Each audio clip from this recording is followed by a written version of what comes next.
Highway 17 north, headed towards Monk's Corner. Got the Ruby dog up here panting and sitting on her platform I built for her. We're going out to the ranger's office and Francis Marion Forest, one of the ranger's office, to pick up some of their maps and trail guides and things like that. Should be about an hour trip. This is 17 alternate north. 17 north is down by Charleston. This is they meet up, these two highways meet up eventually, but this is a shortcut from where I live. So we got about an hour to drive to get there. That's it until we get there. Monk's Corner, coming into Monk's Corner, this Highway 6. Just a little ways before we turn. And the 52, follow it to the other end of Monk's Corners. And then we'll be off out in the forest. Hey, Highway 402.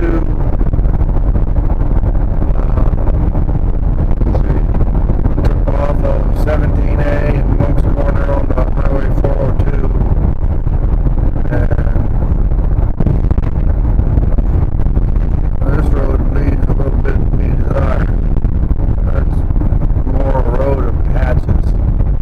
We're actually in the forest, but a lot of these properties in here were grandfathered in when they created the forest. That's my understanding. I better slow down. This road looks like it almost disappears. That's the whole side of it. You gotta stay out of the trough in the middle.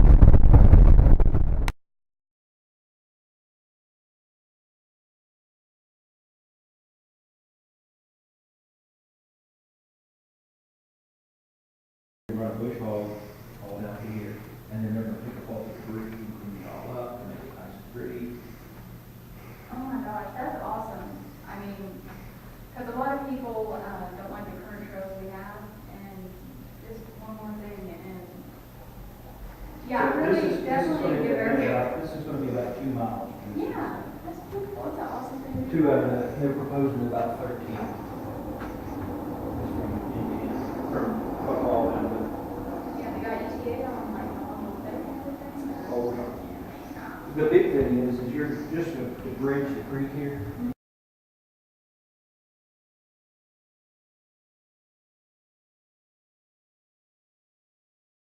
Just Halfway Creek Campground.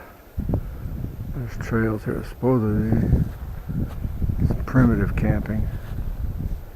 Just a big circle. There's a tent off over there, tent back down there, and a trailer, and all these trails. I thought there was water out here, but I don't see any. We'll go take a walk on the trail. Okay, this trail, it took a little bit to find it, because there's all these little things like here that go off up that way. This one seems to be, it's not marked very well, but you can hike this thing all the way down to the coast. It's just pine forest. It's quite a nice trail. At the campground, after we walked away from the parking circle where you could camp in a van, there's plenty of campsites, primitive campsites off the thing. I didn't see any water, although it says there was water there, but you can do these trails on horseback, walking, just nothing motorized. So the old adage, if it walks or eats hay, it's allowed on the trail. I've looked at a couple of the campsites. The fire rings had burnt cans in them, and they keep this place cleared out with controlled burns. You can see where the trees have been burnt on the bottom because they'll come out here and set off a section of it and burn it just to clear out all the underbrush and stuff. I guess that's what's happened to all these trees. They didn't survive the burn. Those 3-leaf pines, they run straight up. There really is a pine covered path through the forest. And it goes on for miles and miles and miles and miles and miles. Ranger was telling me you'd get out here on these paths and you can walk 50 some miles.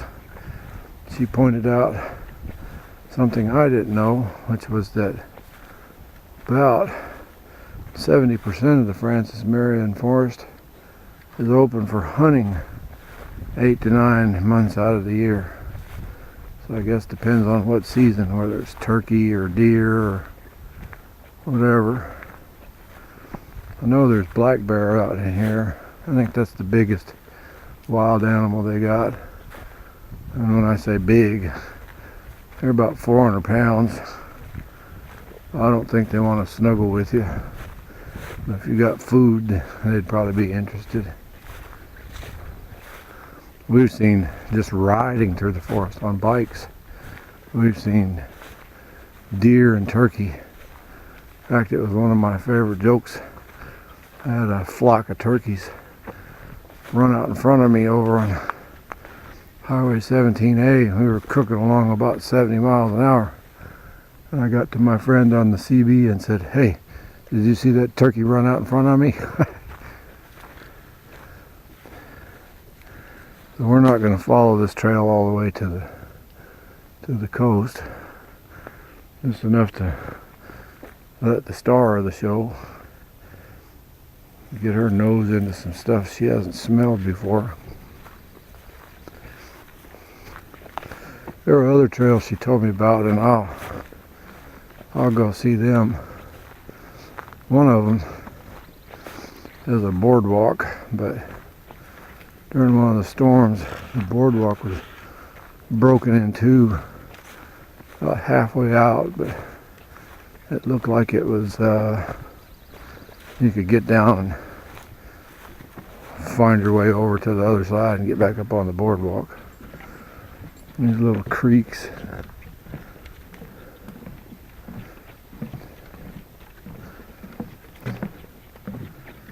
I suppose with anything else with the National Forest Service, the budgets to repair stuff and maintain it are slim. So I know there's a lot of people, there's a lot of horses, a lot of horse farms. This would be a great place to bring your horse out, ride your horse through the forest. What a cool thing that'd be. Ruby, can I put a saddle on you and ride you? How about if I just get a wagon and you pull me? Well, you got a good idea what it looks like in here. Just dense pine forest. Be some tough walking if you got off the trail though. All that underbrush. I bet some of the wildlife in here are snakes. But I ain't worried about no snakes. You don't sneak up on them, they don't want nothing to do with you. It's quite pleasant walking on this thing. There's a tree. That's pretty good size stem for just starting out. Well, there's another one. There are some that, those aren't more than a couple years old. A lot of logging in this forest. You see the logging trucks coming out on the highway. Once these trees get to a certain age, they clear cut it and replant. It's a sustainable lumber source. Most of them get turned into paper at the paper mill in Charleston. Okay, we're just gonna wander down through the forest here. Then we'll turn around and go back. Quite a pleasant trail. I'm pleased with it. It's worth it's an hour's drive from my house to get here. But you can come out here, stay overnight, and just take off for half a day, and after a couple hours turn around and come back. If it's different enough, you wouldn't know you were walking the same trail. And it's not straight or anything, it's just round and round, around a big tree in the way, go around it. Kind of like here.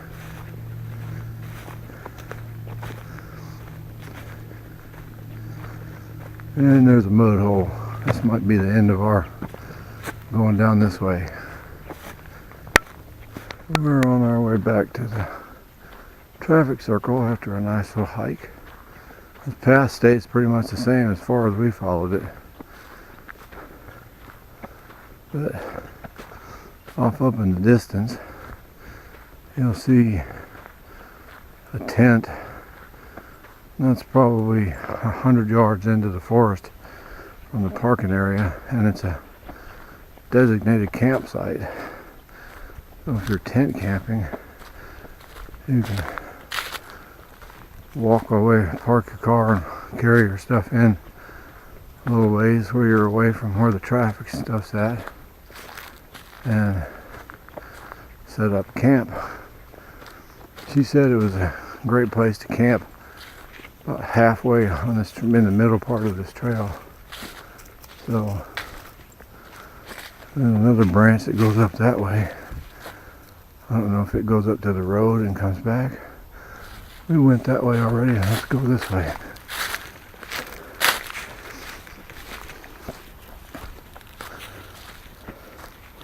I think they all lead back to the same place. It's not overgrown. In fact, there's nothing growing in the trail. That's the only way you differentiate it from the rest of the place. So they got a nice little camp set up there. The traffic, a circle where we parked, just down off over there. I guess you could come back in here in any of these places, set up a tent. I'm seeing posts from the road through the trees. I think the more direct route back was the other way.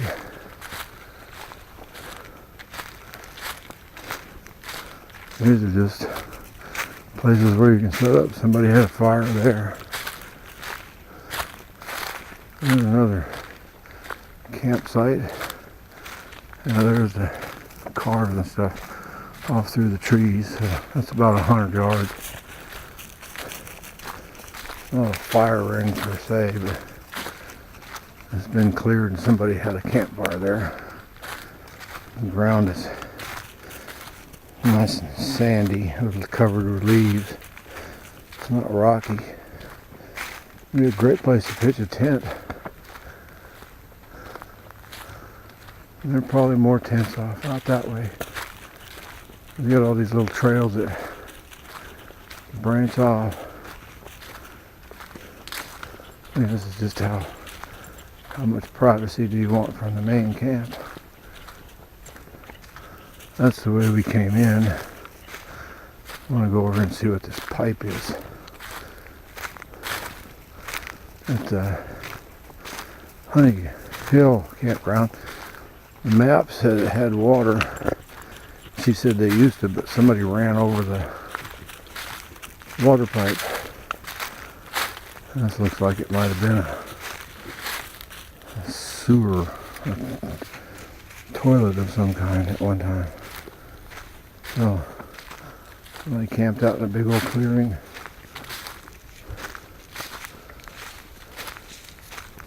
Alright, a really nice place. We're going back to the van. This is 17 South, headed back into Charleston. We'd have kept following that trail and crosses this highway and ends up down by the Buck Hall Campground, and then branches off from there and goes up and down the coast for various wildlife things. So there's all kinds of hiking in this forest, camping interspersed.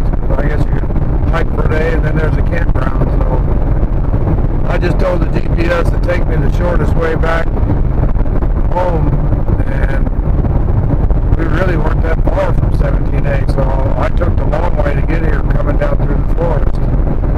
And I suspect that this camera is picking up all kinds of road crap, road noise, and the video sounds crummy. But I hadn't gotten around to buying a separate mic, and these little GoPros won't take an extra mic either, so until I get all the stuff for the regular video camera, I'm just going to use these. I don't like the way they distort everything, but they're easy to carry and turn on and off, and I can shoot lots of little clips here and there. So there's nothing left here but to drive home. We'll pass the Buck Hall on the left over there that I already did a video on. And okay, so that's it.